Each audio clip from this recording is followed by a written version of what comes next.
Passengers never showed him any respect. They thought of him as just an Uber driver. Michael was 67 years old, quiet, never complained. Until that terrible night when an armed robber got in his car and this elderly driver's Army Ranger past was revealed as he controlled the situation in 30 seconds. Welcome to Living Stories. Before we begin this powerful story, tell me in the comments which city you're watching from today. And if you believe stories like this need to be remembered, hit that subscribe button and help us keep these voices alive. Phoenix, Arizona's nightlife never stopped. City lights, bar exits, airport transfers. And in this chaos, thousands of Uber drivers worked silently.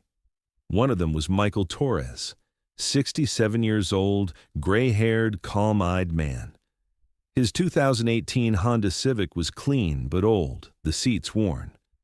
Every evening he started work at 6, working until 4 a.m., the same routine for 5 years.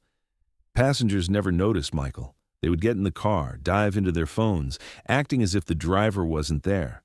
Young university students, business people, tourists, all the same. Fake politeness, actual indifference. "Can you turn on some music?" they would say. "Can't you go a bit faster?" GPS is showing the wrong route. Michael wouldn't pay attention to any of them. He would just say, "Sure, sir," and do his job.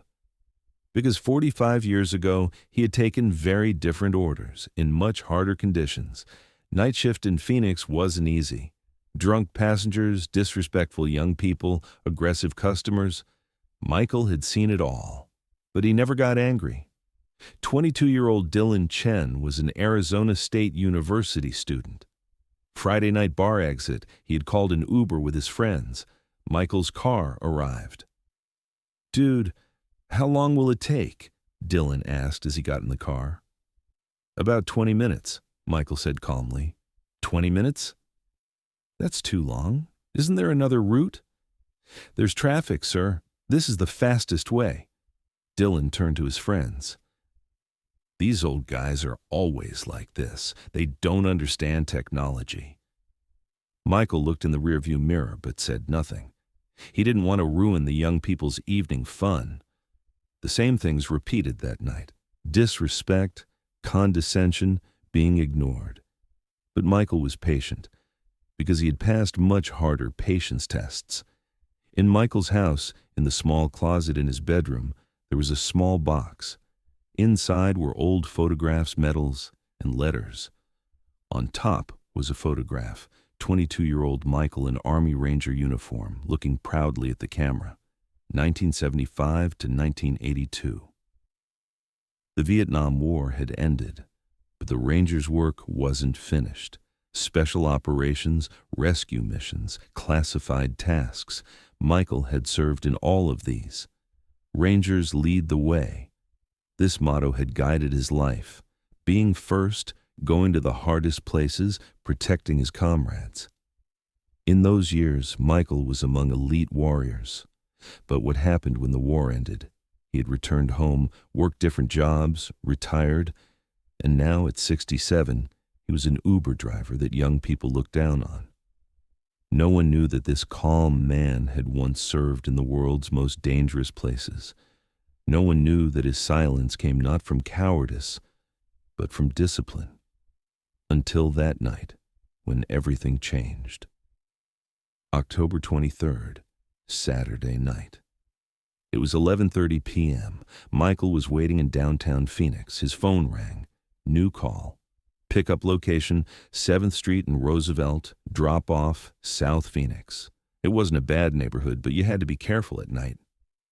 Michael started his car and headed to the address.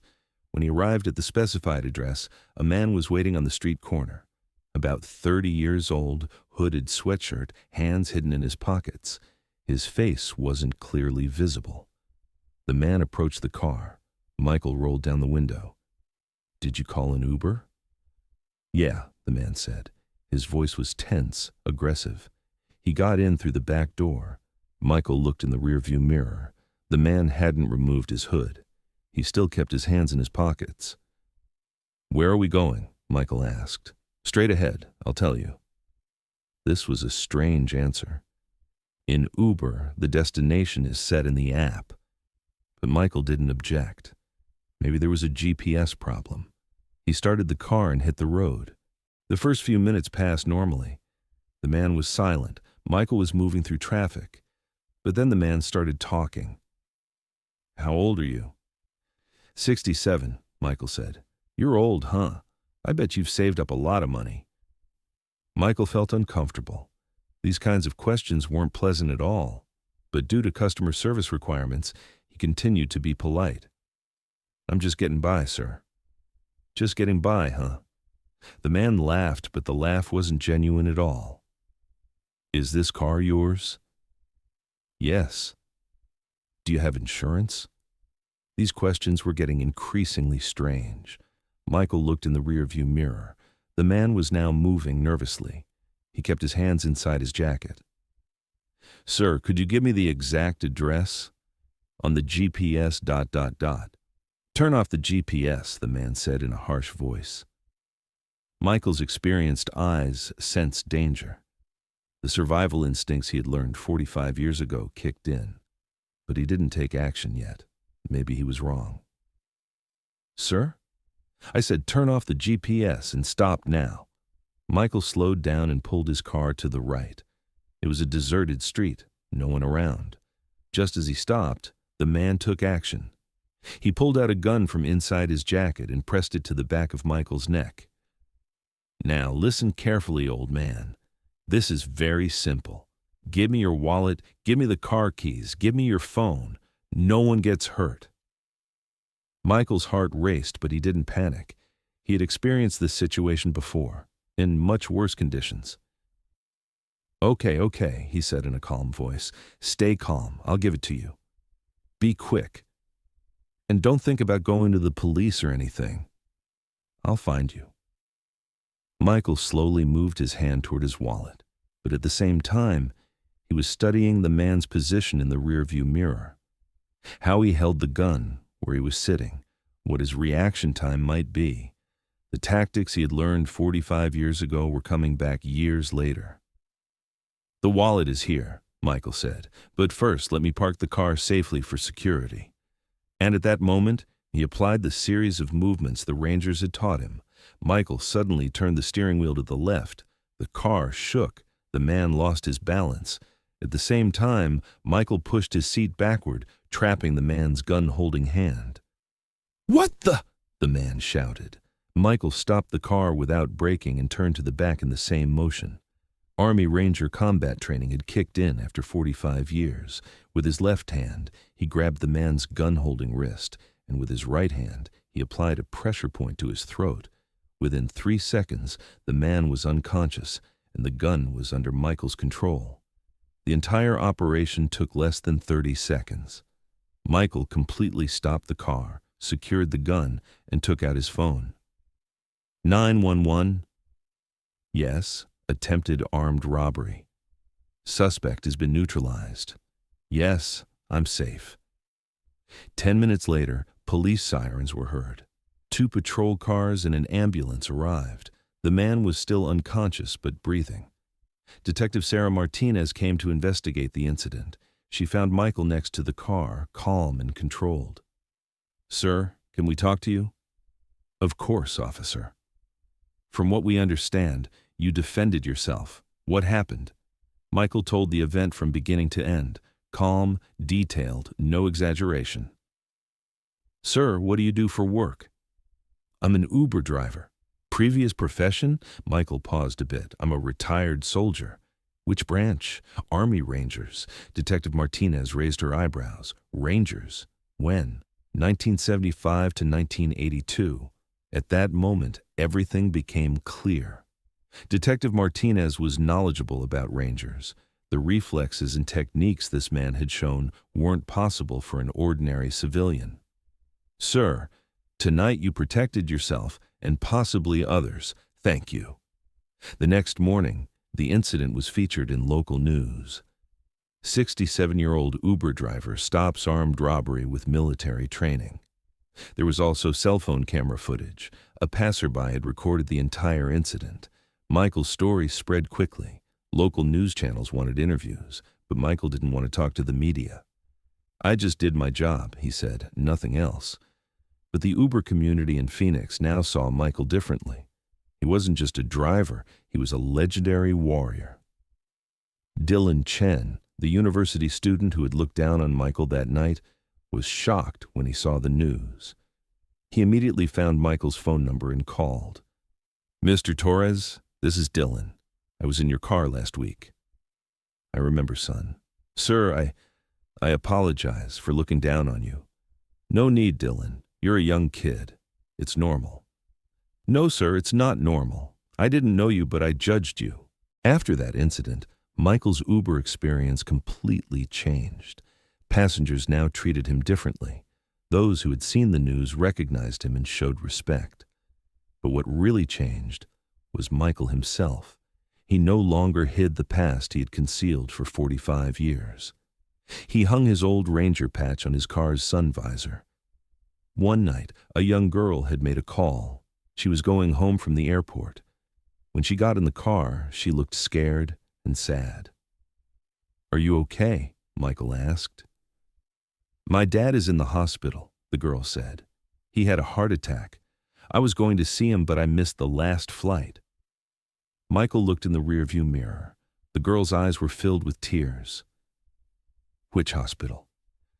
"Mayo Clinic, but it's very far. It's too expensive to go by Uber." Michael made a decision without thinking. "Don't worry, I'll take you." "But the fare." "No fare. Rangers never leave anyone behind." After that night, Michael's life took on another dimension. He wasn't working just for money, but to help people. He started taking an elderly man to doctor's appointments, a single mother to grocery shopping, a student to school for free. The Rangers' motto was revived. Rangers lead the way. Dylan Chen called him again. "Mr. Torres, I want to ask you something." "Go ahead, son. How can I join the Rangers?" Michael smiled. "First, you need to prove yourself. Discipline, loyalty, sacrifice. Are you ready to learn these?" "Yes, sir." "Then let's begin." Months passed. Michael was now the legendary Uber driver of Phoenix, but he never changed. Same humble, same calm, same reliable. The difference was, no one saw him as just a driver anymore. He was a mentor, a protector, a teacher. Dylan had told his university friends about Michael. Many young people wanted to take life lessons from him. "Mr. Torres," Dylan said one day, "you're a real hero." "No, Dylan," Michael said. "I'm just a man doing his duty. I used to protect my soldiers, now I protect my passengers. The duty changed, but the mission is the same."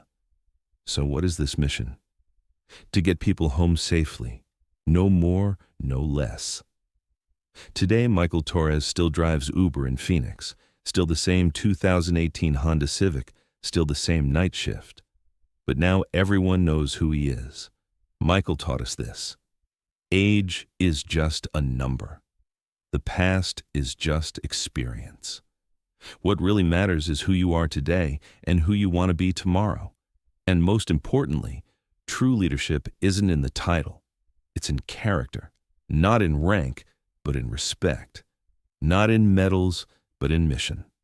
That armed robber thought Michael was old and defenseless, but Rangers never age.